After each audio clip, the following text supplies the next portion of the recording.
सुशायमान रहती है, जो केश पास अलंकृत से शोभायमान रहती है, जो बाबा शिव जी का जटा जुट से मंडित हैं, उन दिव्य उमा महेश्वर को हम सभी को ही प्रणाम करते हैं। उसके बाद कथा है परम रमणिक। कैलाश पर्वत के शिखर पर बैठे हुए हैं शिव जी, माँ के बगल में बैठ जाती है और पूछने लगती है, हे प्रभु सदाशिव, एक ही पता नहीं, सभी धर्मों में सरल हो, जिसमें परिश्रम भी कम करना पड़े लेकिन अधिक फल मिले, ऐसा कोई पुण्य व्रत है क्या? हमको आप बता दीजिए तो। प्रभु किस तप का प्रभाव से हम आप जैसा दिव्य पुरुष के पत्नी बन गया? कौन से पुण्य हम किया था कि आपका जैसा दिव्य पुरुष के पत्नी बना हुआ है? शिव जी बोले, देवी सुनो, मैं तुमको एक उत्तम कर जो मेरा सर्वस्व है, छिपाने योग्य है, लेकिन तुम्हारे पूछने पर तुम्हारे प्रतिदिवसी मुद्दों के तुम्हें बताता हूँ, सुनो।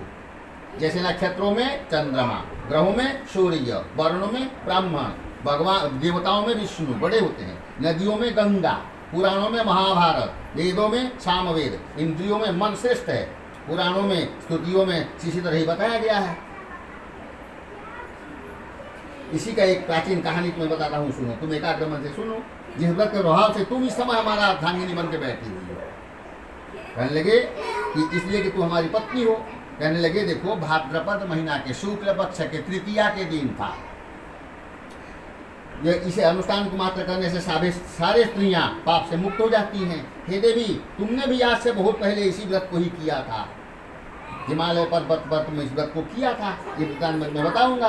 पार्वती पूछने लगी, नाथ मैंने क्यों इस व्रत को किया, कहाँ किया, कब किया, सारा खोल के बताइए। तब भोला बाबा शिव जी कहने लगे, पार्वती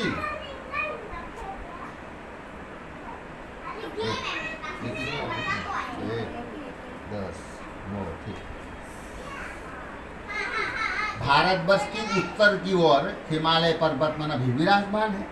उसी पर्वत से श्रीमान पर्वत नाम हिमालय नाम का पर्वत है। उसके आसपास तरह तरह की विभूतियाँ, तरह तरह के वृक्ष लगे हुए हैं, नाना प्रकार के पक्षी, अनेक प्रकार के पशु उसमें निवास करते हैं। वहाँ पहुंचकर गंधर्वों ने के साथ भूषी देवता, सिद्ध, चारण, पक्षीगण सर्वदा विचरते रहते हैं। वहाँ पहुंचकर गंधर्व गाने लग जाते हैं, अप्सराएं नाचने लग जाती हैं। तथा पर्वतराज कितने भी शिखर ऐसे हैं जिसमें कि स्फटिक, रत्न, वैदुर्य भरा हुआ है। यह पर्वत है ऊंचा तो इतनी अधिक है कि मैं मीटरों की तरह समझकर आकाश को स्पर्श ही किए रहता है। उसका समस्त शिखर सदैव हिमवान से हिम से यानी बर्फ से आच्छादित रहता है और गंगा की जल कलध्वनि सदा सुनाई देती है। ये पार्वती, तुमने बाल्यकाल में उसी पर्वत के यहाँ तपस्या की थी, ये तो सबको विदित है। पर्वत के नंदिनी पार्वती हैं। तुम किस तरह तपस्या की थी? छोटे अवस्था में 12 वर्ष तक तो उल्टी टांग केवल धुआं पी के तपस्या की थी। 64 वर्ष तक सूखे पत्ते खाकर तपस्या की थी। माघ महीना में जल के बीच में जल के भीतर बैठ के तपस्या करती थी। वैशाख महीना में चारी ओर अग्नि जला के बीच में बैठ के तपस्या करती थी। घोर तपस्या, ओम नमः शिवाय, शिव जी को चाहिए, यही तपस्या करती थी तू। श्रावण महीना में जल बरता हुआ खुले जल में बैठ के तपस्या करती थी। तुम्हारा ऐसे घोर तपस्या को देख के तुम्हारा पिता पर्वतराज बड़ा चिंतित हो गए। कन्या तो इस घोर तपस्या में बैठा हुआ है, बड़ा दुखी हुए, चिंता में पड़ गए कि मैं अपने इस कन्या को किसको दान करूंगा। तब नारद जी वहाँ आ गए। जब पर्वतराज बैठ के सोच में पड़े हुए हैं, नारद जी आ गए, तुम नारायण नारायण बोल के। जब नारद जी आ गए तो मुनिश्रेष्ठ को देखकर पर्वतराज ने उनको उचित अर्घ्यासन चरण धुए, उनको आसन दिए, बैठाए आने का कारण पूछा।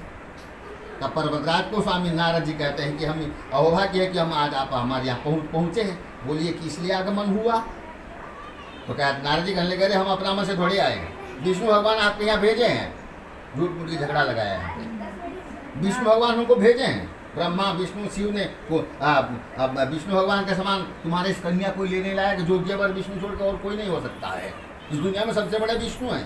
तुम इस कन्या को विष्णु भगवान का दान कर दो, इसलिए हम उनका भेजा हुआ तुम्हारे पास आए हुआ बन के। इसीलिए यही कहूँगा कि तुम अपना भगवान इस कन्या को विष्णु भगवान का दान करो। हनुमान ने कहा, भगवान विष्णु स्वयं इसी कन्या को ग्रहण करेंगे? ये तो हमारी अहोभाग्य, उसको तो पता नहीं था कि क्या हाल है अंदर का। बोले कि और विष्णु भगवान हमारे कन्या को लेंगे तो बहुत बड़ा सौभाग्य की बात है। हम तो एकदम प्रसन्न हैं, संग में स्वीकार कर लिए, गलत से क्या कर दिए। स्वीकार कर लिए। क्या चाहिए तो माचिस चलते भेजते थे हम, हमारे पास नहीं, तेरे पास रहे माचिस में कहाँ था, यहीं पे है। हिमवान की इतनी बात सुनकर ना मुनि राजा आकाश में विलीन हो गए। वे पीताम्बर शंख चक्र गदा पद्म धारण करने वाले विष्णु भगवान के पास जाके पहुंच गए।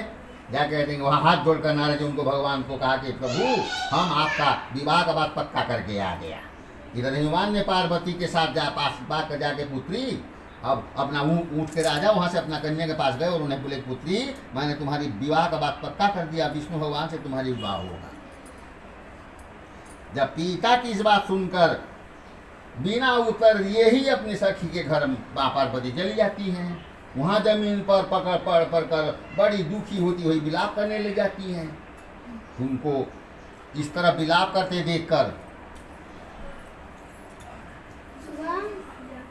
वो लोग अपना कथा कह रहा है, तो क्या बुलाओ ही वो लोग अपना कथा कह रहा है, ठीक है।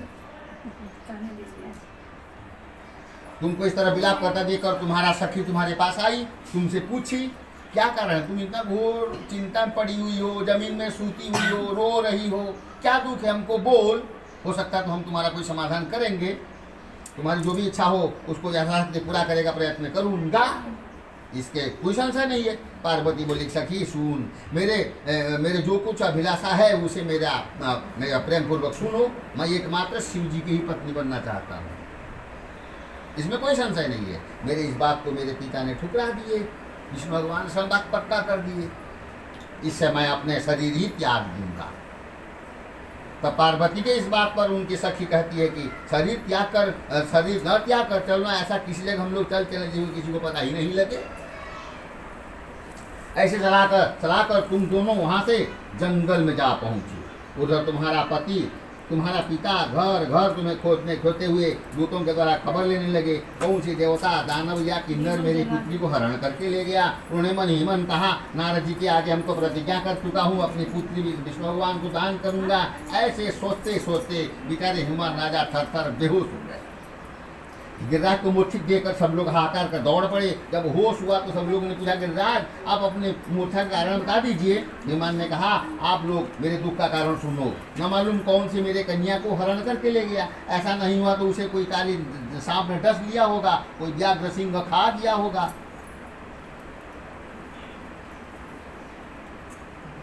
हाय हाय मेरी पुत्री तो कहाँ चली गई, या किसी दृष्ट ने मेरी पुत्री को मार डाला होगा। ऐसे कहकर वायु के झोंके के समान राजा थर कांपने लगे। इसके बाद हिमवान तुम्हें वन में खोजने लगे। वह वन भी सिंह भालू हिंसक जंतुओं से भरा पड़ा था, भयानक जंगल था। तुम भी अपनी सखियों के साथ उसी घोर जंगल में आगे गए पहुंची हुई हो। उसी भयानक जंगल में चलती चलती तुम दोनों सखी ऐसे जगह पर पहुंची जहाँ की नदी बह रही है, किनारे में सुंदर सा एक कंदरा बना हुआ है। उस नदी के किनारे तुमने उसी कंदरा में आश्रय लिया। एक बालुकामयी शिव के लिंग बनाई माँ पार्वती, और उसी कंदरा के अंदर रख के उनका अपना मन से माँ पार्वती शिव बाबा को पूजा करने लगी। निराहार रहकर मेरी आराधना करने लगी।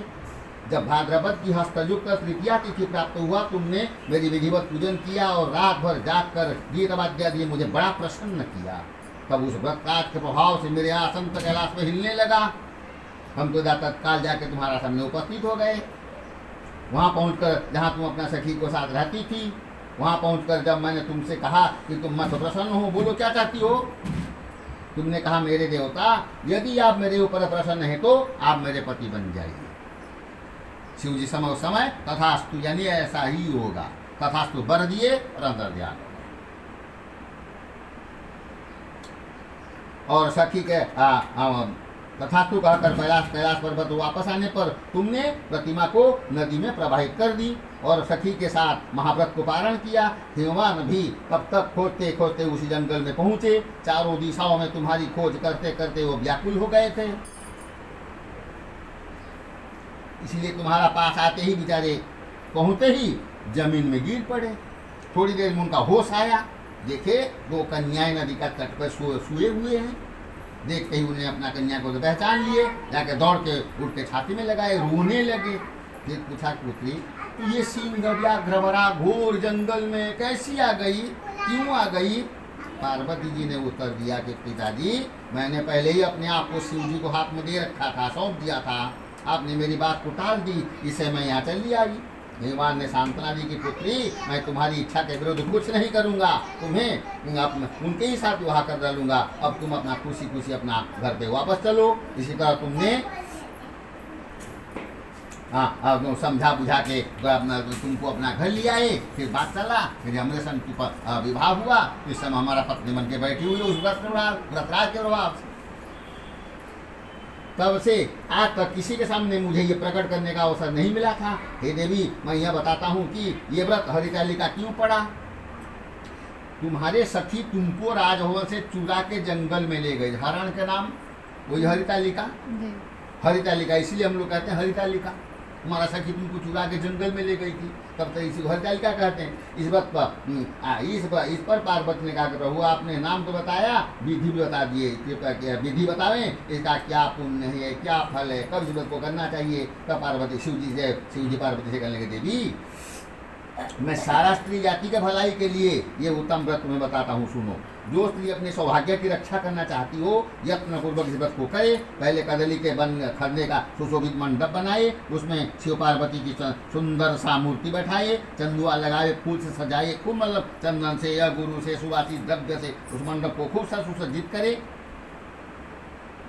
गाना बाजना भी करे।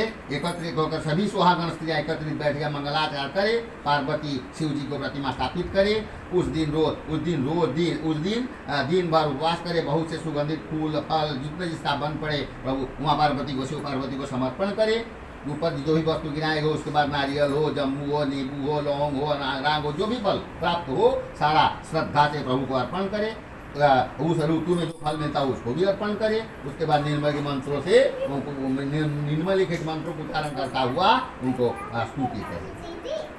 अच्छा ठीक है। शिवाय शिवरूपिणे, यहाँ से शिवाय शिवरूपिणे।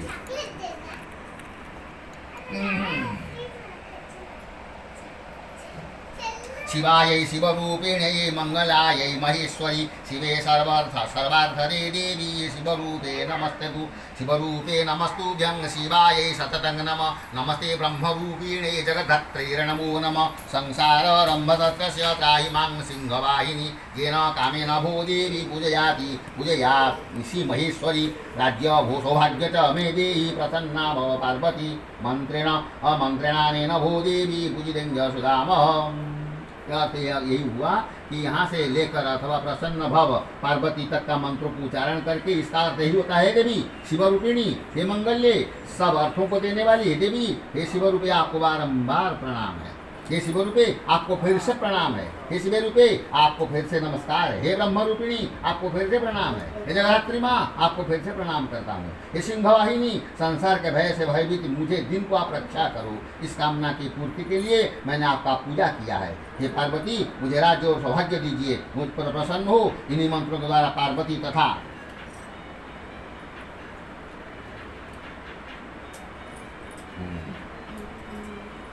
शिव जी का पूजा करे। तदनंतर विधि पूर्वक कथा सुने और ब्राह्मण को दान दे। गौ वस्त्र सुवर्ण जो भी बन पड़े दान दे। इसी तरह एकत्रित होकर स्त्री पुरुष दोनों एक साथ पूजा करे। फिर वस्त्र आदि जो भी पूछो संकल्प करके माँ पार्वती को समर्पण करे। हे देवी जो स्त्री इसी प्रकार पूजन करती है वे सब पापों से छूट जाती है और उसे 7 जन्म तक सुख और सौभाग्य प्राप्ति होता है। जो स्त्री तृतीया के तिथि को व्रत न कर अन्न भक्षण करती है वो 7 जन्म तक बंध्या रहती है। उसके बार बार विधवा होना पड़ता है। दरिद्री और दुख अशोक से व्याकुल रहती है। सदा दुख को भोगने वाली होती है। वो उपवास न करने वाली स्त्री अंत में नरक को जाती है। तीज के अन्न खाने से सुकरी, फल खाने से बंदरियाँ, जल पीने से जोंक, दूध पीने से सांप, मांसाहार करने से बाघिन, दही खाने से बिल्ली, मिठाई खाने से चींटी और सब खाने से मक्खी होती है। उस रोज सोने से अजगरी और पति को धोखा देने से मुर्गी होती है। मुर्गी होती है। इसलिए हर स्त्री को इस व्रत को अवश्य करना चाहिए। छोड़ा बोली क्या वाला लिख के चल गया ना बनाना है सब।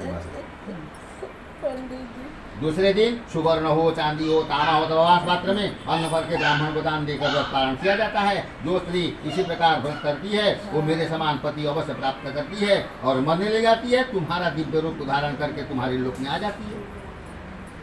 उसे सब प्रकार की सांसारिक भोग और सामीप्य युक्ति भी मुक्ति भी मिल जाता है। इस हरतालिका व्रत कथा मात्र सुन लेने से प्राणी को 1000 अश्वमेध यज्ञ का और वाजपेयी यज्ञ का फल भी प्राप्त होता है। यदि भी मैंने ये सब व्रतों का उत्तम व्रत हर स्त्री के सौभाग्य प्राप्ति के लिए आज तुम्हें बता दिया, जिसको करने से सारे अखंड सारे पत्नी नारी व्रत सारे नारी जाति अखंड सौभाग्य को प्राप्त होंगे। अखंड सौभाग्य प्राप्ति करते हुए अंत में तुम्हारे दिव्य रूप को प्राप्ति करते हुए तुम्हारे लोक में वास करेंगे। बोलिए उमापति महादेव की जय। हाथ पे फूल चढ़ा दो बाबा। दे दे दे दे दे तू दे और कोई दे और कोई दे। कथा श्रवण परिपूर्ण आरत्रिक दर्शयाम, यही में कर दे, ठीक कर दे।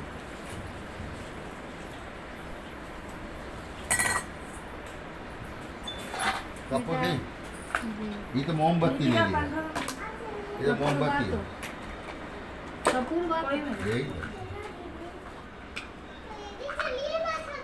यही अपना कथा सबको सुनाओ।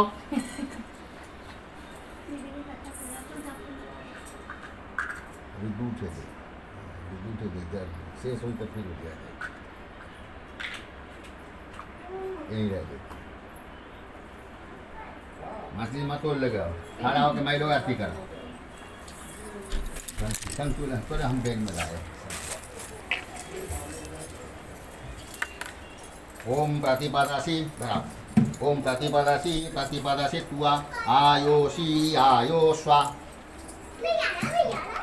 क्या हुआ? यहाँ जोड़ के खड़ा हो जाइए आप सभी आके। ओम प्रतिपदासी त्वा आयोषी आयोस्वा तेजोषी तेजोस्वा कर्पूरवती निरंजन मामहेश्वराय नमः। कर्पूर गौरम करुणावतारम संसारसारं भुजगेन्द्रहारं सदा वसन्तं हृदयारविन्दे भवं भवानी सहितोर्नमामि। जय शिव ओंकार ओ स्वामी हर शिव।